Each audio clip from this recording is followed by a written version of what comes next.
Welcome to పద్దుస్ mini kitchen. Hello busy people, ఏంటి కలుపుతుంటే బిర్యానీ అనుకుంటున్నారా? కాదండి, వెజ్ పలావ్. సో మరి ఇది ఈజీ స్టెప్స్తో ఎంతో టేస్టీగా అయిన వెజ్ పలావ్ ఎలా చేసుకోవాలో చూసేద్దాం. ఫస్ట్ అయితే ఒక కుక్కర్ పెట్టుకుని అందులో ఆయిల్ వేసుకుని బాగా హీట్ చేసుకుని యాలకులు, గసగసాలు, సహజీరా, మరిడి మొగ్గ, దాల్చిన చెక్క, లవంగాలు, అనాస పువ్వు, బిర్యానీ ఆకు వేసుకొని బాగా కలుపుకుందాం.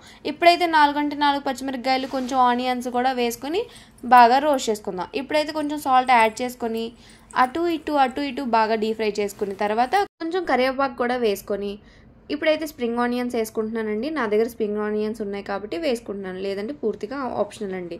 కావాలంటే మీరు జీడిపప్పు, కిస్మిస్ కూడా యాడ్ చేసుకోవచ్చు. నేనైతే జీడిపప్పు యాడ్ చేసుకున్నాను. ఇప్పుడైతే 2 టేబుల్ స్పూన్ ఆఫ్ అల్లం వెల్లుల్లి పేస్ట్ వేసుకొని బాగా కలుపుకుందాం.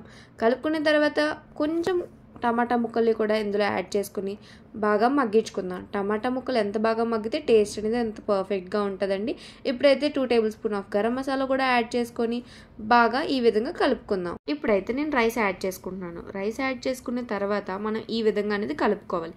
ఎందుకంటే రైస్కి మసాలా అనేది బాగా ఇందులో అడ్జస్ట్ అవుతుంది కాబట్టి వాటర్ వేసుకోక ముందే కలుపుకోవాలండి. అప్పుడే మసాలా అనేది బాగా పడుతుంది. తర్వాత 1 గ్లాస్ ఆఫ్ బియ్యానికి 2 గ్లాసెస్ ఆఫ్ వాటర్ చెప్పిన నేనైతే వాటర్ అనేది యాడ్ చేసుకున్నాను. ఇప్పుడైతే కొంచెం పుదీనా కూడా యాడ్ చేసుకుని అంతేనండి. కుక్కర్ మూత పెట్టి 3 విజిల్స్ అంటే 3 విజిల్స్ వేయించుకున్నాం.